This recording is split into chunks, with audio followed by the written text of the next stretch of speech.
계시록 강의 네 번째 시간 시작하겠습니다.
기도드립니다. 하나님 아버지, 우리가 살아가면서 항상 옳음을 선택하고 결단하게 하옵소서. 주님의 눈으로 세상을 보게 하시고 아버지의 뜻으로 세상을 이끌게 하옵소서. 맡기신 멍에를 기꺼이 매게 하시고 주신 직분을 잘 감당하게 하옵소서. 외모나 학력이나 출신으로 사람을 평가하지 않게 하시고 그 사람의 참 가치와 의미와 모습을 빨리 알아차리게 하옵소서. 외모 지상주의와 물질 만능주의, 그러한 가치관으로 사람을 평가하는 이 땅을 구원하여 주옵소서. 폭풍이 몰려와도 쓰러지지 않게 하시고 고난을 통해서도 성숙하게 하옵소서.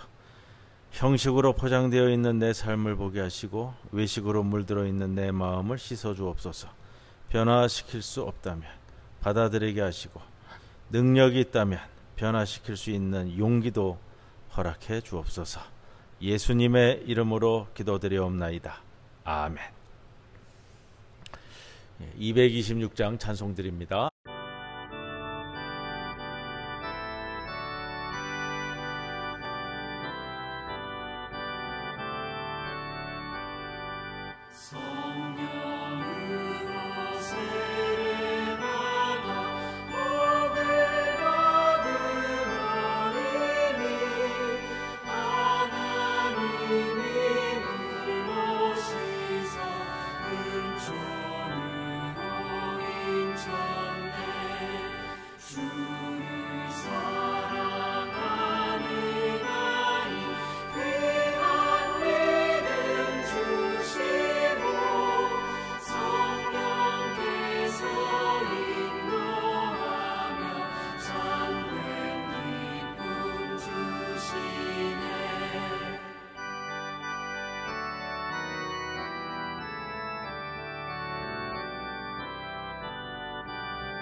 계시록 오늘 네 번째 시간 하면서요. 지난주에 본문이었는데 본문을 다루지 않고 좀 전체적인 내용들을 말씀드렸기 때문에 오늘 1장 9절로부터 20절 말씀 다시 한번 봉독하고 오늘 본문 말씀 함께 나누도록 합니다.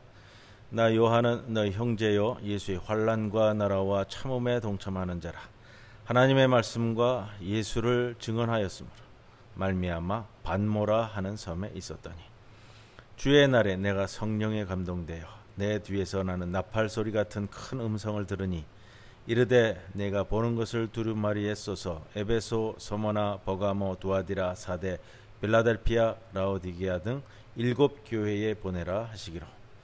몸을 돌이켜 나에게 말하는 음성을 알아보려고 돌이킬 때에 7 금 촛대를 보았는데 촛대 사이에 인자 같은 이가 발에 끌리는 옷을 입고 가슴에 금띠를 띠고 그의 머리와 털의 희기가 흰 양털 같고 눈 같으며 그의 눈은 불꽃 같고 그의 발은 풀무불에 단련한 빛난 주석 같고 그의 음성은 많은 물소리와 같으며 그의 오른손에 7 별이 있고 그의 입에서 좌우에 날선 검이 나오고 그 얼굴은 해가 힘있게 비치는 것 같더라.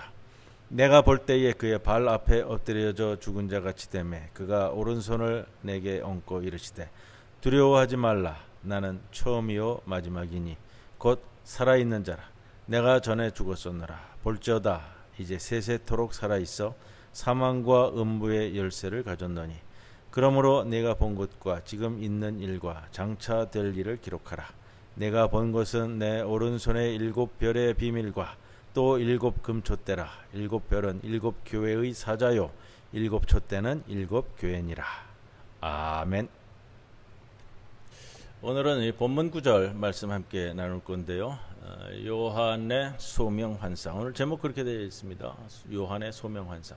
요한이 반모섬에서 처음으로 하나님의 부르심의 그 소명에 대한 환상을 보는 그 장면을 우리들에게 전해주고 있는데 그 구절들을 조금 한번 살펴보도록 할 겁니다. 9절 말씀 보면 나 요한은 너희 형제요 예수의 환난과 나라와 참음에 동참하는 자라. 하나님의 말씀과 예수를 증언하였으므로 말미암아 반모라 하는 섬에 있었다. 이렇게 시작이 됩니다. 자, 하나님의 말씀과 그리스도를 증언했다는 이유로 로마 당국으로부터 사회적 제재를 받아서 반모섬에 갇혀 있다. 반모섬은 영어로 표현하면 이제 펜머스입니다. 펜머스 섬인데 에베소에서 멀리 떨어져 있는 작은 섬이라고 알려져 있고요. 지도 나갑니다. 지도 보시면 되고요. 자, 주로 그 반란자들의 유배지였다고 그래요. 그래서 반모섬, 펜머스 이렇게 그냥 찾아보실 때 그냥 펜머스 하면 이제 나오게 됩니다.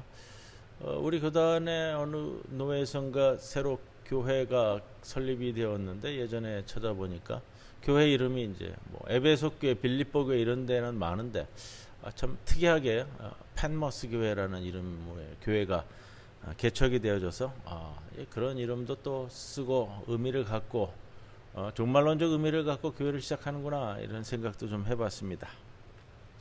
자, 오늘 환란이라고 되어 있습니다. 환란과 나라와 참음에 동참하는 자. 환란은 소아시아 교회의 성도들이 로마 제국으로부터 받았던 박해와 억압을 의미할 겁니다.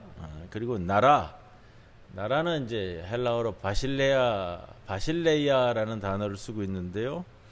로마 제국과는 좀 대척점에 있는 하나님의 나라를 의미합니다. 이거는 이제 반복이 될 표현이기 때문에 말씀을 드리고요. 그리고 참음은 인내잖아요. 인내, 참다. 자, 유혹과 압제도 불구하고 로마 제국의 억압적인 체제에 순응하지 않고 지속적으로 반대하는 비폭력적 저항을 의미하는 표현입니다. 이 참음, 인내로 표현되고 있는 그리스어로는 히포모네라는 단어가 쓰이는데요. 올바른 의미로 얘기한다면 이 저항이라는 뜻으로 나가는 것이 더 적합할 것 같아요. 그래서 로마 제국의 탄압과 박해에도 불구하고 참았다라는 것보다는 이 저항하고 인내했다라는 거예요. 끝까지 순응하지 않고 이런 의미입니다. 자, 그래서 이러한 자들과 함께 증언하고 싸웠던 요한이 그것으로 말미암아 펜머스 섬에 갇혀 있다. 그래서 자기 자신을 이렇게 함께 싸우는 동지적인 교회, 투쟁하는 교회의 구성원들의 형제이자 동지다라고 부릅니다.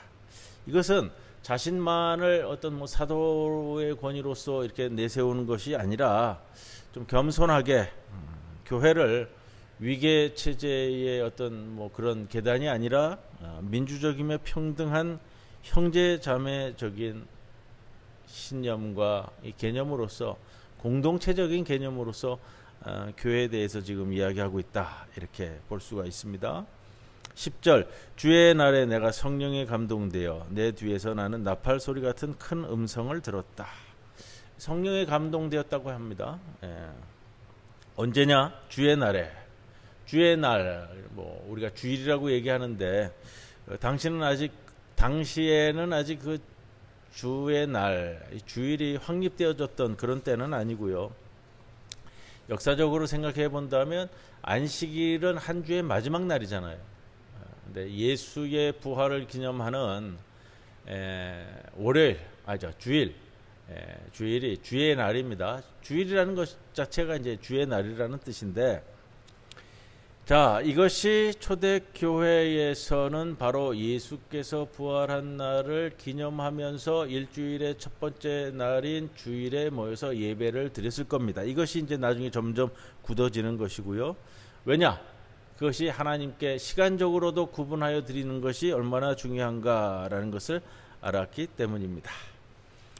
바로 그때에 그가 들은 하늘에서 들려온 나팔소리 같이 큰 음성, 예수님의 음성입니다. 큰 소리.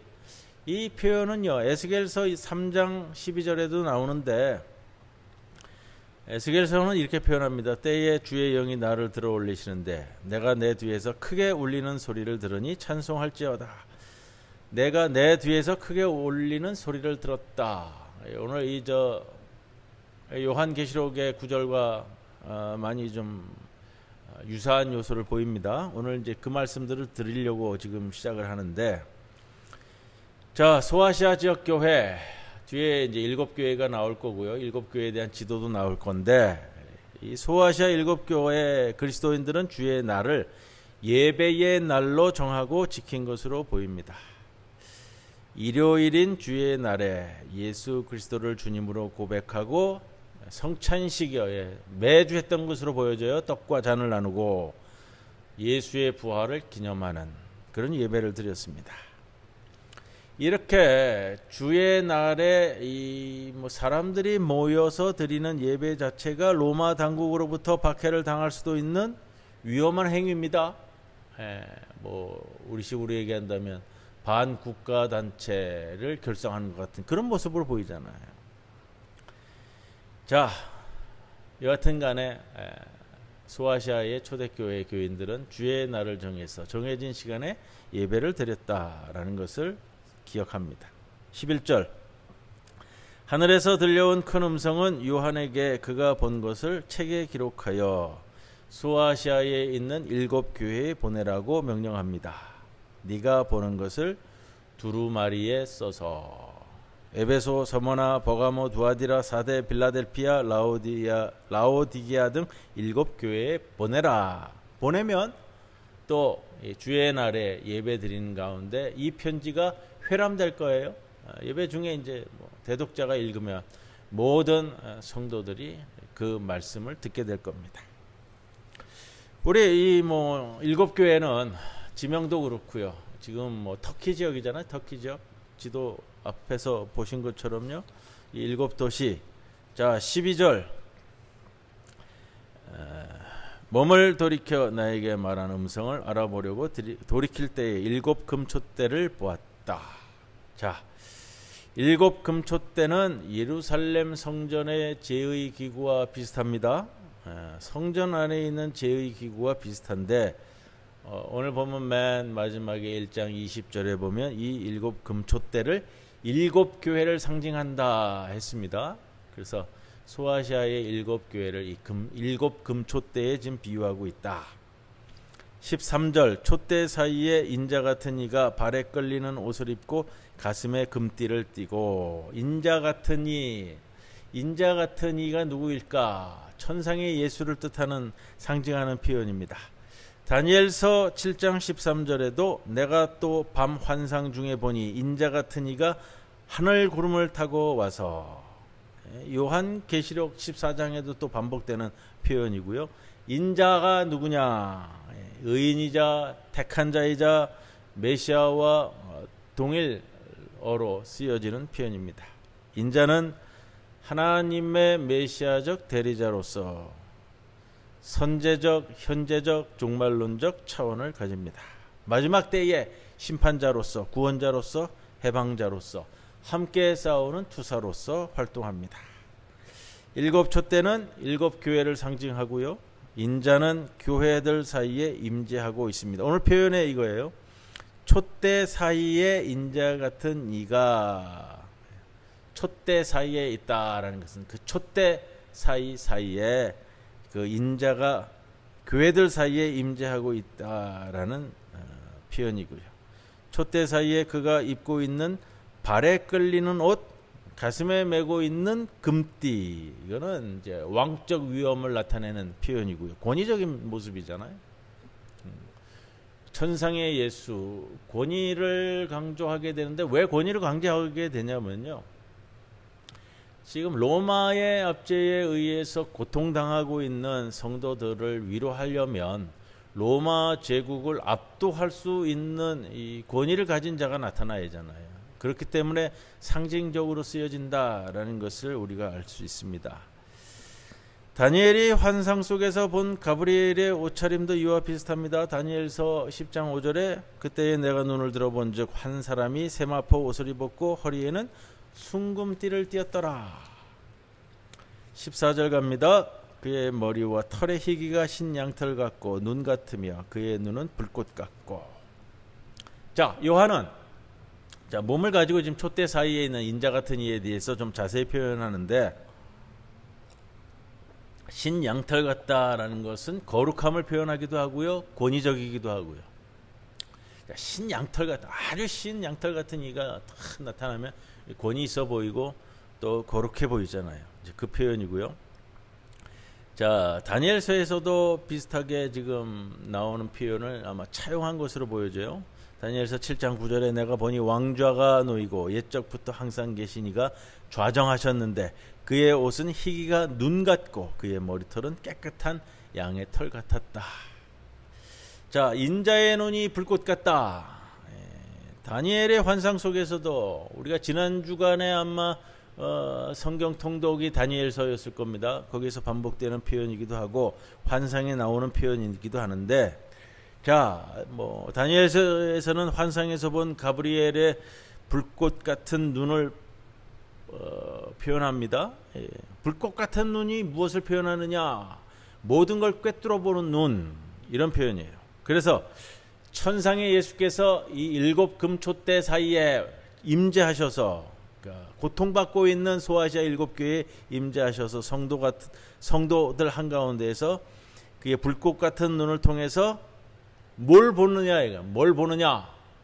불꽃 같은 눈은 보지 못하는 것이 없다라는 뜻인데, 뭘 보느냐? 첫째는 로마 제국의 불의한 행동에 대해서 꿰뚫어 보신다라는 것이고, 또 하나는 이 소아시아 교회에 있는 모든 성도들의 이 비참한 현실도 그대로 보신다. 고통당하고 탄압당하고 어려운 가운데 있는 성도들의 현실을 뭐 이렇게 등한시하는 것이 아니라 불꽃 같은 눈으로 보고 계신다라는 겁니다.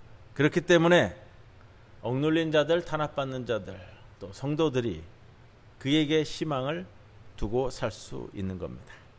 15절, 그의 발은 풀무불에 단련한 빛난 주석 같고 그의 음성은 많은 물소리와 같다. 풀무불에 단련한 빛난 주석 같고, 이게 어디에 나오는 표현이냐면요, 이게 또 다니엘서에도 나오는 표현인데, 다니엘서의 그 이제 꿈 해석 장면에서 나오잖아요. 자, 네 제국을 상징하는 발, 뭐 얼마는 쇠요, 얼마는 진흙이고 나오는데, 쇠요, 진흙이고 나중에 이제 다 무너져 내리지만, 오늘 이 표현이요, 풀무불에 단련된 빛난 주석 같은 그 발은 그렇게 되어지지 않는 발이다라는 것을 표현하고요. 인자의 음성이 많은 물소리 같다. 인자의 음성이 많은 물소리 같다라는 것은 뭐냐면, 많은 물소리처럼 크고 웅장하고 정확하고 명확하기 때문에 요한 사도가 그의 말을 분명하게 들었다라는 것을 의미하는 겁니다. 이 많은 물소리라는 표현은 어디 나오느냐? 에스겔서 43장 2절을 상기시키는데, 이스라엘 하나님의 영광이 동쪽에서부터 오는데 하나님의 음성이 많은 물소리 같고, 이거는 많은 물소리처럼 웅장하고 크고 정확하고 명확하게 들린다라는 뜻입니다. 16절, 그의 오른손에 7별이 있고 그의 앞에서 좌우에 날선검이 나오고 그 얼굴은 해가 힘있게 비치는 것 같다. 인자에 대한 표현이잖아요. 자, 오른손은 항상 그 권능의 표현으로 쓸 때 오른손으로는 상징적으로 표현합니다. 뭐 시편과 뭐 출애굽기에도 이 오른손에 대한 표현은 자주 등장하고요. 자, 7별이 인자의 오른손에 있다. 이게 7천사가 대표하는 7교회의 성도들이 예수의 권능인 오른손 안에 있다라는 것을 의미하는 표현입니다. 자, 7촛대, 지금 고통 중에 있는 교회지만, 그러나 권능 있는 자의 오른손 안에 있다라는 것은 굉장한 위로가 되는 표현이에요. 그래서 지금 요한계시록을 시작을 하면서 무엇을 전제하고 우리에게 다가오는가 하는 것을 살펴볼 수가 있습니다. 좌우에 날선 검, 검은 이제 로마 군인들이 사용하는 건데, 이 검이 뭐 굉장히 뭐 날카롭기도 하면서 힘이 있었다고 그래도 한번 치면은 이제 모든 것들이 이제 동강동강 나는데, 자, 날선 검은 이제 예수의 입에서 또 이 인자의 입에서 나오는 이 말씀, 로마 군인들은 검으로 상대하지만 예수님은 말씀으로 하신다. 말씀이 더 예리하고 강력한 힘을 상징한다라는 의미입니다. 그러면서 말씀의 검을 가지고 비폭력적으로 싸우는 투사, 비폭력적이에요. 또 심판자이기도 하다. 칼. 여러분, 칼에 대한 은유는 또 이사야서 49장 2절 3절에도 발견이 되는데, 내 입을 날카로운 칼같이 만드시고 나를 그의 손 그늘에 숨기시며 나를 갈고 닦은 화살로 만드사, 쭉 나옵니다. 자, 또 그의 얼굴은 해가 힘있게 비치는 것과 같더라. 이 다니엘서 12장 3절에도 비슷한 표현이 나오는데 지혜 있는 자는 궁창의 빛과 같이 빛날 것이요 이렇게 됩니다. 자, 이 말씀을 왜 자꾸 지금 뭐 에스겔서, 이사야서, 다니엘서에 있는 표현들을 자꾸 말씀을 드리는데 요한계시록이라는 것이 과거와는 동떨어지게 뚝 떨어져서 그것만 뭐 이렇게 만들어진 성경이 아니다라는 거예요. 요한 사도가 가지고 있는 그 맥락하에서는 구약의 모든 전통과 배경 하에서 이 말씀이 주어지고 있다라는 것을 말씀드리기 위해서 제가 이제 계속 다니엘서, 에스겔서, 이사야서도 이제 콕 집어서 말씀을 드리는데, 자, 소종파에서 이단 종파에서 요한계시록을 강조하면서 자꾸 이제 그렇게 독립적으로 자꾸 얘기를 하려고 그래요. 그러나 성경 66권은 전부 다 엮어진 상황에서 그 문화적인 배경, 그 역사적인 배경, 상징적인 배경 이런 것들을 공유하고 있다. 그 중에서도 특히 뭐 다니엘서에 나오는 다니엘서 뒷부분은 이제 계시록, 묵시록인데 그 종말론적 계시록적 전통을 가지고 있고, 그 다음에 우리가 소위 이야기할 수 있는 정경에는 포함되어져 있지 않지만 그 당시에 흔히 읽혀졌던 외경 중에 묵시론적 성격을, 묵시록적 성격을 가지고 있는 성격의 뭐 영향을 많이 받은, 영향을 받았다고도 할 수 있고요, 개념이나 상징적인 표현을 공유하고 있다라고도 말씀드릴 수 있겠습니다. 뭐 에녹서라든지 뭐 이런 걸 함께 공유하고 있다 말씀을 좀 드릴 수 있습니다. 17절에 내가 볼 때에 그의 발 앞에 엎드려져 죽은 자 같이 되매 그가 오른손을 내게 얹고 이르시되 두려워하지 말라 나는 처음이요 마지막이다. 자, 엎드려져 죽은 자 같이 됐습니다. 요한이 너무 권위 있고 웅장한 인자 같은 일을 배울 때에 보통 인간의 모습인데, 모세가 하나님 앞에 하나님의 거룩함 앞에 설 수 없었던 그 모습도 이제 오버랩이 되고요. 그런데 오늘 좀 더 특별한 게 있어요. 천상의 예수께서 엎드려 있는 요한의 머리 위에 오른손을 뻗어서 엎드려져 있는 요한을 안심시켰다. 두려워하지 말라 했다. 이것이 이제 좀 더 가까이 다가오는 메시아의 모습입니다. 두려워하지 말라, 뭐 놀라지 말라, 너와 함께함이라. 이거는 뭐 이사야서 41장 10절의 전통을 따르는 것으로 보여지고요. 자, 처음이요 마지막이다라는 것은, 처음이요 마지막이다라는 것은 역사의 처음에서부터 끝까지 이루어가고 있는 역사의 주인임을 나타내는 표현입니다. 근데 그렇게 이해할 줄 알았는데 혹자들께서 처음이요 마지막이라고 그러니까 처음이고 마지막이기만 하고 이렇게 생각하더라고요. 이게 문학적 표현이에요. 처음이요 마지막이요. 그러면 처음에서부터 끝까지 다 끌고 가는 거예요. 이런 표현들은 조금 기억해 두실 필요가 있어요. 성경에서 무엇이 나올 때 혹 잘못 이해하면 요것과 요것과 왼손이자 오른손이자 뭐 왼손이자 오른손만 이렇게 해당되는 줄 알아요? 왼손에서 오른손까지 전부 다 합치는 내 몸을 뜻할 때 이런 문학적 표현을 쓰거든요.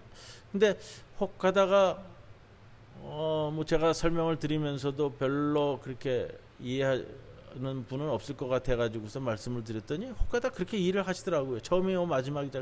처음이고 마지막이기만 한, 중간은 아니라는 거예요. 이렇게 이해하시는 분들이 간혹 나오셔서 다시 한번 좀 말씀을 드립니다. 자, 18절에 곧 살아있는 자라 내가 전에 죽었었노라 볼지어다 이제 세세토록 살아있어 사망과 음부의 열쇠를 가졌나니. 자, 이 사망과 음부의 열쇠를 가졌다. 이거는 당시에 가지고 있었던 그 시대의 그 사상적 요소를 조금 이해할 필요가 있어요. 우리가 욥기 할 때도 말씀을 드렸었는데, 자, 사망과 음부의 열쇠, 음부. 욥기에서는, 구약 성경에서는 히브리어로 셰올이라는 단어, 스올, 셰올 이렇게 얘기했는데, 여기 헬라어에서는 이게 이제 하데스거든요. 하데스. 그리스 로마 신화 읽어보시면은 이제 하데스의 신이 따로 있는 거, 음부의 신인데, 자, 지금 우리가 생각하는 지옥이라는 개념으로 접근하면은 좀 어렵습니다. 우리가 가지고 있는 무속적 신앙, 불교적 신앙에서의 지옥을 생각하시면 안 되고요. 음부라는 것, 그리고 욥기에서도 말씀을 드렸습니다. 스올이라는 것은 죽은 자가 가는 땅 아래, 저 아래에 있는 또 다른 세상을 이야기할 때 스올, 음부라는 표현을 써요. 근데 돌아올 수가 없어요, 죽으면. 그래서 오늘 이게 뭐냐? 자, 보세요. 사망과 음부의 열쇠를 가졌다라는 것은, 자, 시편 9편 13편에도 나를 사망의 문에서 일으키시는 주여 여호와여 내게 은혜를 베푸소서, 나를 미워하는 자에게서 받는 나의 고통을 보소서. 자, 사망과 음부에 갇힌 자들이 누구냐? 로마 제국의 탄압 속에서 죽어서, 그 폭력에 희생되어서 죽은 자들이 놓여져 있는 그곳의 열쇠도 우리 주님께서 쥐고 계시다 할 때 위로가 되는, 아주 위로가 크게 되는 말씀이 됩니다. 이런 표현들은요, 우리가 생각하는, 우리가 지금 인식하고 있는 지옥이라는 개념은 기원 후 3세기 이후에 정립되어진 것으로 이야기되어지고요. 뭐 헬라 철학적 영향도 크지만 조로아스터교적 영향이 큰 지옥의, 천국과 지옥의 개념이 그렇게 좀 묻어서 들어오게 됩니다. 이걸 또 나중에 또 말씀 나눌 수 있는 기회가 있으면 한번 좀 말씀드리려고 하고요. 19절 말씀에 그러므로 네가 본 것과 지금 있는 일과 장차될 일을 기록하라. 자, 그렇기 때문에 왜 기록하는지를 우리들에게, 무엇을 기록하는지를 우리들에게 말씀하시는 구절이에요. 근데 여기서 이제 문장적으로 볼 때 첫 번째, 그 내가 본 것과, 엔드잖아, 엔드, 뭐뭐와 뭐, 내가 본 것과 지금 있는 일. 두 번째는 아닙니다. 요거는 뭐뭐과라고도 번역이 되지만 즉이라고도 번역이 된다고 해요. 그래서 네가 본 것, 즉 지금 있는 일들, 지금 벌어진 이 일들, 이걸 기록하라, 이렇게 표현되기도 한다라는 겁니다. 그래서 이 지금 기록하는 내용들은 뭐냐? 지금 벌어지고 있는 이 일들과 또 장차 될 일들에 대해서 기록하라. 그리고 그거를 7교회에 보낼 거예요. 내용이 그렇게 됩니다. 20절, 네가 본 것은 내 오른손의 7별의 비밀과 또 7 금촛대라. 7별은 7교회의 사자요 7 촛대는 7교회니라. 이 고대 사상적인 면 중에 이런 게 있어요. 환상에서 보이는 별들이 이제 교회들의 천사들로 해석이 되어지는데, 이 천사들은 누구인가? 초대 기독교의 교회의 성도들을 대표하는 천사들이 하늘에 있었다라는 사상이 있었습니다. 그것이 엿보이는 구절이 마태복음 18장 10절의 말씀인데 이런 거예요.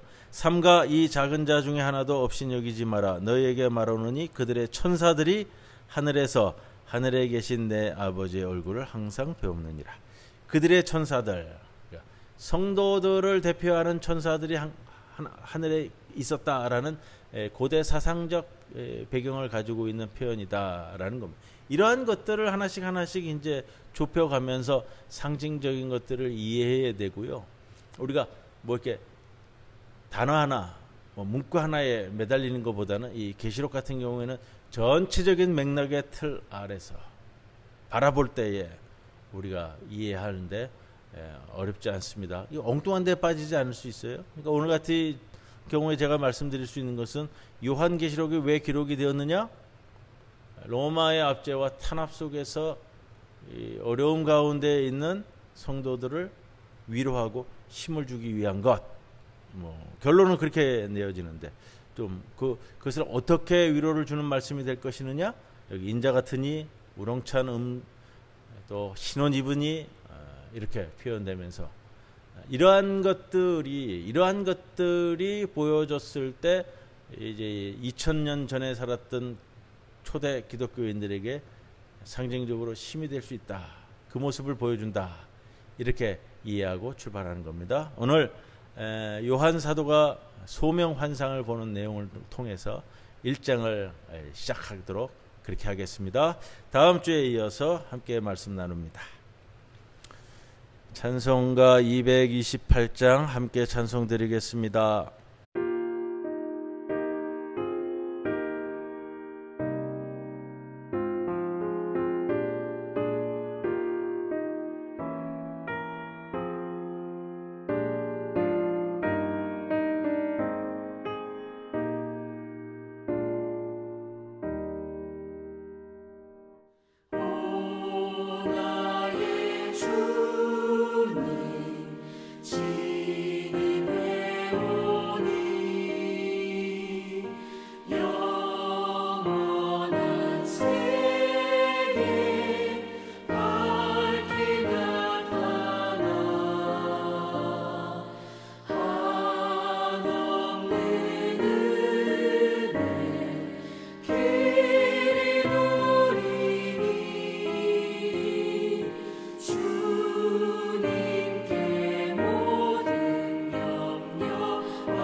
주님 가르쳐 주신 기도 함께 드립니다.